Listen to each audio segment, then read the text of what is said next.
ഇവിടുത്തെ സിറ്റുവേഷൻ എന്ന് പറഞ്ഞാൽ ഒരുപാട് ആളുകളെ അറസ്റ്റ് ചെയ്തിട്ടുണ്ട് പൂനെയില്. കോടിക്കണക്കിന് രൂപയുടെ ലഹരിയാണ് അവിടെ പിടിക്കപ്പെട്ടിട്ടുള്ളത്. ഒരുപാട് മിഷൻ നമ്മള് റീഡയറക്ട് ചെയ്തിട്ടുണ്ട്. Mission health India say no to drugs. ഞങ്ങള് പൂന ഗോണ്ടവാളിൽ നിന്ന് പുറപ്പെട്ട് ഇപ്പൊ ഞങ്ങൾ ഏകദേശം സോലാപൂർ, ഇവിടുന്ന് ഏകദേശം 79 കിലോമീറ്റർ ആണ് സോലാപൂരിലേക്കുള്ളത്. അപ്പോ ഞങ്ങൾ ഇവിടുന്ന് മഹാരാഷ്ട്ര വിടാൻ പോവാണ്. ഞങ്ങൾ അടുത്തതായിട്ട് തെലങ്കാനയിലേക്കാണ് പോകുന്നത്. അപ്പൊ ഇവിടുത്തെ സിറ്റുവേഷൻ എന്ന് പറഞ്ഞാൽ ഒരുപാട് ആളുകളെ അറസ്റ്റ് ചെയ്തിട്ടുണ്ട് പൂനെയില്. അപ്പൊ അതുകൊണ്ട് പല ആളുകളും അറസ്റ്റ് ചെയ്യപ്പെട്ടിട്ടുണ്ട്. പിന്നെ അതുപോലെ ഒരുപാട് ഇതിനോട് ബന്ധപ്പെട്ട ആളുകളെ പോലീസ് അന്വേഷിച്ചുകൊണ്ടിരിക്കുകയാണ്. അപ്പൊ ഇങ്ങനത്തെ ഒരു ഭയങ്കര സെൻസിറ്റീവ് സിറ്റുവേഷൻ ആയതുകൊണ്ട് തന്നെ മറ്റൊരു സമയത്തേക്ക് അനുമതി തരാമെന്നാണ് അവിടുത്തെ ഉദ്യോഗസ്ഥർ പറഞ്ഞത്. അപ്പൊ അതുകൊണ്ട് ഞങ്ങൾ അവിടെ നിന്ന് സമയം പാഴാക്കണ്ട എന്ന് കരുതിയിട്ടാണ് ഞങ്ങൾ യാത്ര പുറപ്പെട്ടത്. नमस्कार, मी काजल सागर गावडे. मी क्रांतिज्योती सावित्रीबाई फुले पब्लिक स्कूल रावणगाव येथे ऍज अ प्रिन्सिपल म्हणून काम करते. आजच्या युगामध्ये आजकालचा युवक हा ड्रग्सच्या अधीन गेलेला आहे. त्याच्यामुळे त्याच्या मानसिक स्थितीवरतीच परिणाम होत आहे. त्याच पद्धतीने त्याच्या एज्युकेशनल वरती सुद्धा परिणाम होत आहे. तर याचा अवेअरनेस असं सजेस्ट करेल की या तरुण पिढीने अशा पद्धतीचं व्यसन करण्याऐवजी आपल्या अभ्यासाचं किंवा आपल्यामध्ये ज्या स्किल आहे त्या डेव्हलप करण्याचं व्यसन असावं. त्यांना समाजासाठी काहीतरी चांगलं करावं असं व्यसन त्यांच्यामध्ये निर्माण व्हावं. आजकालची तरुण पिढी मोबाईलच्या अधीन गेलेली आहे. मोबाईलवरती रील्स पाहण्यातच त्यांचा अख्खा दिवस जातो. तर यापेक्षा जर त्यांनी आपल्या गोलवरती फोकस केलं, अभ्यासावरती जर फोकस केलं तर त्यांच्या करिअरमध्ये काहीतरी प्रोग्रेस होऊ शकते. ते काहीतरी अचीव करू शकतात.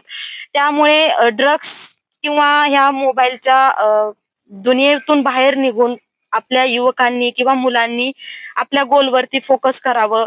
त्याच पद्धतीने आपल्या घरामध्ये जर लहान मुलं वगैरे असतील तर त्यांच्या समोर एक आदर्श असा निर्माण करावा.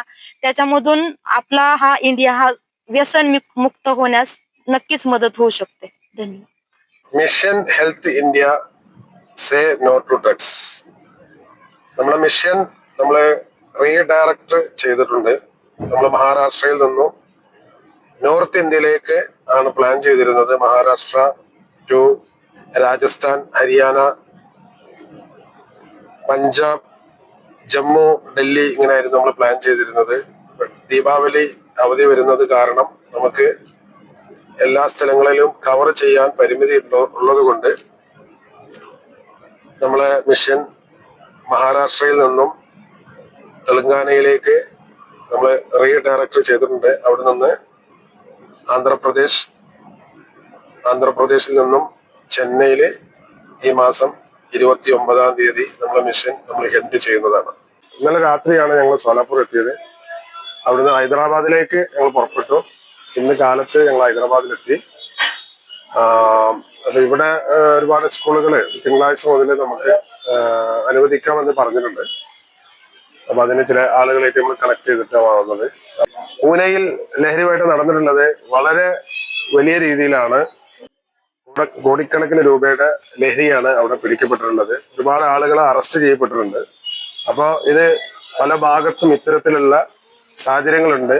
ഉദ്യോഗസ്ഥന്മാരെല്ലാം വളരെ അലർട്ടാണ്. എല്ലാവരും ഇത്തരത്തിലുള്ള ആളുകളെ ചേസ് ചെയ്യുന്നുണ്ട്. പക്ഷെ ഇതിന്റെ ഉറവിടം കണ്ടെത്താൻ പലർക്കും സാധിക്കുന്നില്ല. അപ്പൊ അതിന് സമൂഹം ഒറ്റക്കെട്ടായി നിൽക്കുമ്പോൾ ഉദ്യോഗസ്ഥന്മാരും അതുപോലെ എല്ലാവരും ഒറ്റക്കെട്ടായി നിൽക്കുകയാണെന്നുണ്ടെങ്കിൽ ഒരു പരിധി വരെ ഇതിനെ നിയന്ത്രിക്കാൻ സാധിക്കും. നല്ലൊരു ജനതയെ നമുക്ക് കെട്ടിപ്പടുക്കാൻ സാധിക്കും. Thank you.